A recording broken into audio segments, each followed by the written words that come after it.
Hey there, I have my final condition mystery box to open from Mile High Comics, but this purchase was a bit more strategic than the previous two, and I'll tell you all about it here, so stay tuned.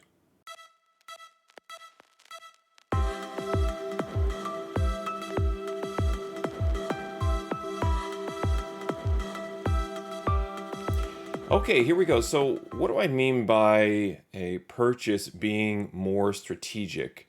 I will tell you that when I order from Mile High Comics, I have kind of this list in my head, or I'm using other sources where I'm listening to speculators, or I'm listening to chatter, and I'm hearing about books, or I'm looking at certain eras, and I'm going on Mile High Comics, and honestly, I'm just sort of browsing, going through their inventory.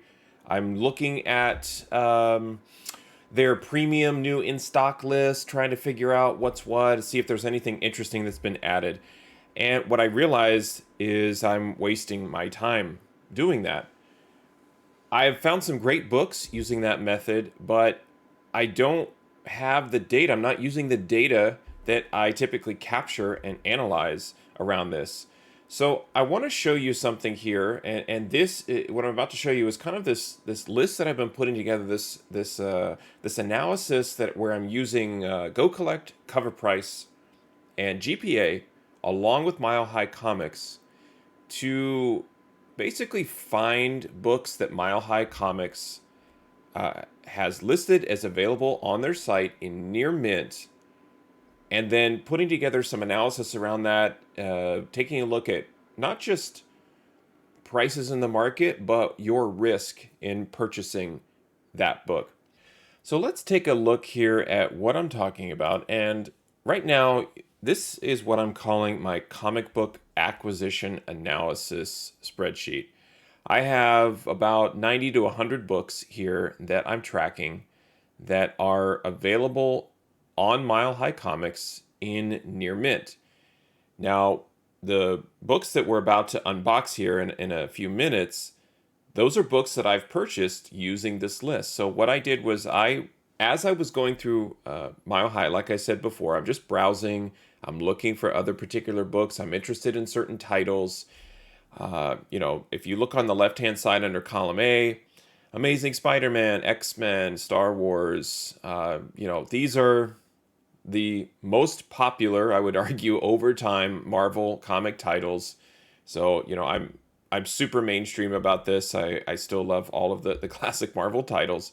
But books from the Bronze Age, the Copper Age, typically not silver, but from bronze all the way up, they will regularly add near mint copies of certain books into their inventory.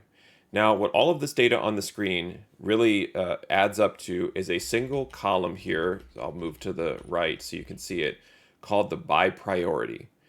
Now, on the right-hand side is all of my sorting and analysis and rankings of books, and I won't get into all of that because I do want to get to the unboxing. But basically what I did here is you can see on, like, take this example here on line 24, for instance, Amazing Spider-Man number 260, and I purchased it on October 23rd, and that book is inside the package that we're about to unbox here. And what this told me is that it has a buy priority value of 23, and then out of 100, it's in that top 25% of books that are near mint on Mile High Comics that for me is worth purchasing because it has a nice combination of value and low risk. And by low risk, I mean if that book did not hit a 9.8, like I'm typically looking for in the Mile High Comics mystery condition box that I order, it's okay. It's all right if it doesn't hit a 9.8 because there's still a lot of value in the 9.4 space, which again, through 2 years of collecting data and grading books from Mile High, 9.4 is typically the average grade for a book that they list as near mint. So it is more or less honest. Now, you have to purchase a number of books in order for that sort of average grade to be realized. And in some cases, some of those books are 9.8. In some cases, they slip into the 9.2, 9, and 8.5 range. as per their website. That's the range that it falls in, somewhere between an 8.5, and they say a 10, but I say a 9.8. So that's what that by priority column means. Now, we need to get into the books, so let me go ahead and unbox this, and we can start to talk about the books that I got and why I bought them and where those books ended up in my comic book acquisition analysis by priority rank. All right, so here we go.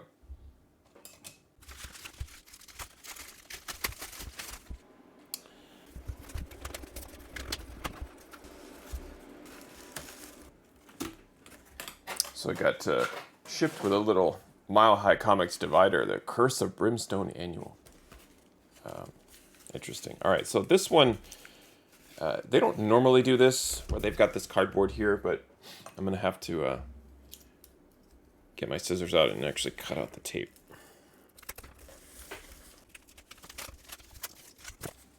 I'm going to make sure I don't jab myself in the face with scissors. Okay. All right, got a little extra bubble wrap. I'll throw that aside and save that. Very typical of Mile High. They wrap it in bubble wrap, and then they put it all, or they first put the books in this plastic bag, and then they wrap that with bubble wrap. So I'm trying to figure out how to open this thing. Let's see here. Some tape here. I'm just tearing the bag at this point. All right, so here we go. So this particular order, it is a 5-book order, and it is all Amazing Spider-Man. So like I said, these were purchased.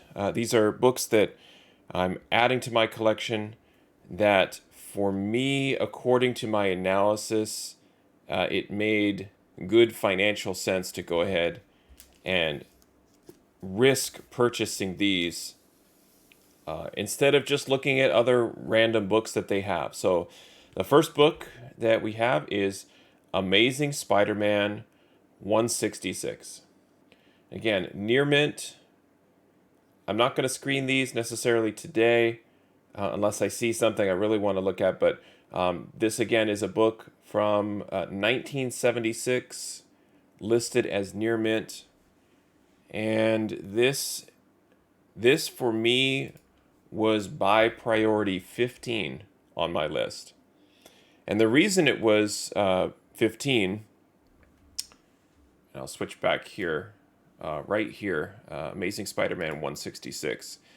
The reason that it was 15 is because it currently has 9.8 GPAs of $220, and it was $30 on Mile High Comics. So I'm not going to do this for every issue, but I just wanted to show you an example of why I'm looking at the books. And I just realized, too, I had updated this list for the latest Mile High discount, so it was actually less. I used the 60% code instead of the 50%, so it was a little bit less than 30, but you kind of get the idea here. So for somewhere around $24, this particular book was a good gamble. What I'm trying to do here is I'm trying to mix the condition mystery box theory that I have with Mile High and blend it with real numbers and real data so that I can go through and look at books that they have listed as near mint that are low risk, not necessarily low cost. If you were looking at my spreadsheet or taking screenshots of it, you probably saw there was a book that is worth $1,000 in 9.8, and you'd have to spend hundreds of dollars in order to get that. So, it's really about risk reward and what's within your budget. So you could take kind of the data that I put together and massage it down into something where, it's something more in your price range, or you could just say every book is in my price range because I'm flipping it. But anyway, these again, it's more strategic for me. So now, if I get into looking at it a little bit more closely, do I believe this is a 9.8? No, right here through the bag, I can see this corner's damaged. But again, if that's the only problem, and it ends up getting a 9.4, it's still providing me with a little bit of profit or value. And so that's why I I introduce a risk factor where I'm not just hoping that I land a book in a 9.8. I want to add books to my collection in high grade that are not 9.8. And if they're not, am I overpaying at Mile High? Am I underpaying? And all of that is, all I do is I put in the data into my spreadsheet and it just prioritizes it for me. So let's get to the next one. And this is Amazing Spider-Man 259. You'll notice there's no backing board in this. And it's always kind of funny to me to see if this gets these get 9.8s. I do notice a couple of color breaking issues in the spine right here above Peter Parker's arm. Let's get it. Yeah, right there. So that's color breaking. So that's unfortunate, but really good, great cover. Again, this is from 1984. A book I did not have in the collection, but again, from the looks of it, unless there's some sort of weird impact damage, which there is a little bit there, of course, now that I say that, right there, there's some curling on that corner, but it's really only on the back. That corner looks okay.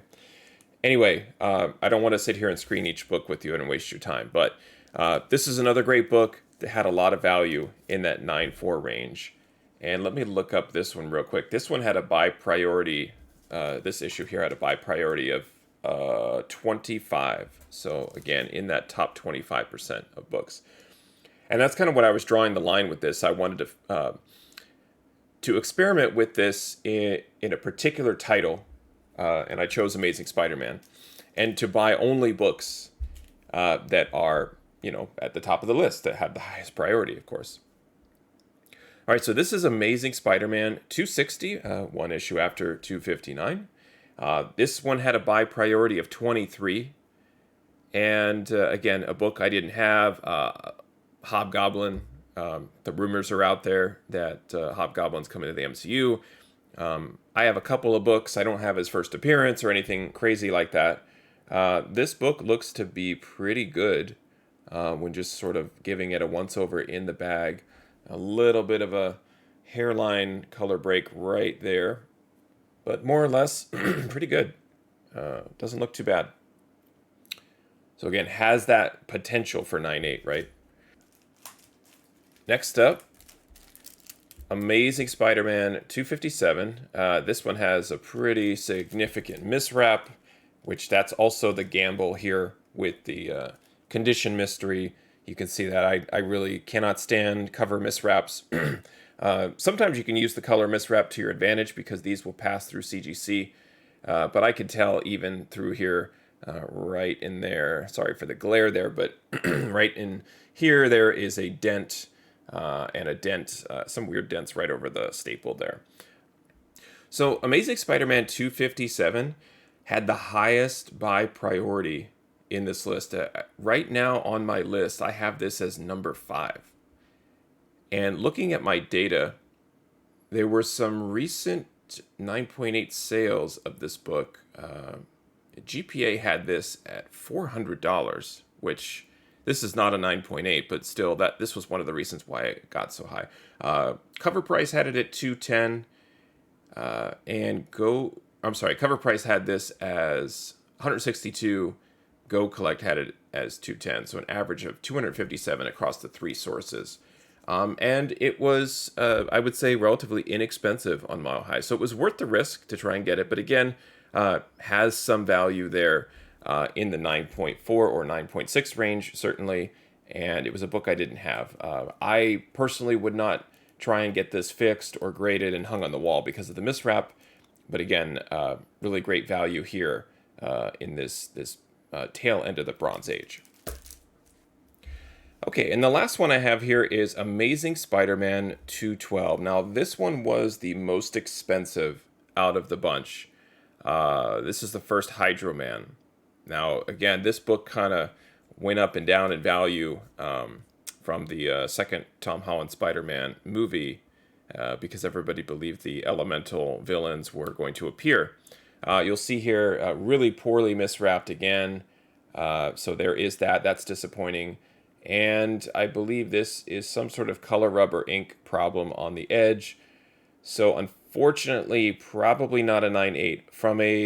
From a spine, like a spine tick perspective, this spine looks really, really clean. But because this was the most expensive, let me pop this out of the bag and board and let's take a look at this one. I'm curious to see what that ink issue is. Because like I said, this one, even though it was the most expensive that I acquired, uh, it had a nice priority rating. So there, out of the bag, you can see what I'm talking about, those sort of ink problems. It really doesn't, it looks pretty clean. It's definitely got some fading or tanning going on. Right in here, there's something, it's hard to tell, but it's like a weird dent in the side of the pages. But the corners look really nice. Look at it, pretty sharp. Again, we're talking about a book from 1980. It has really, really sharp corners.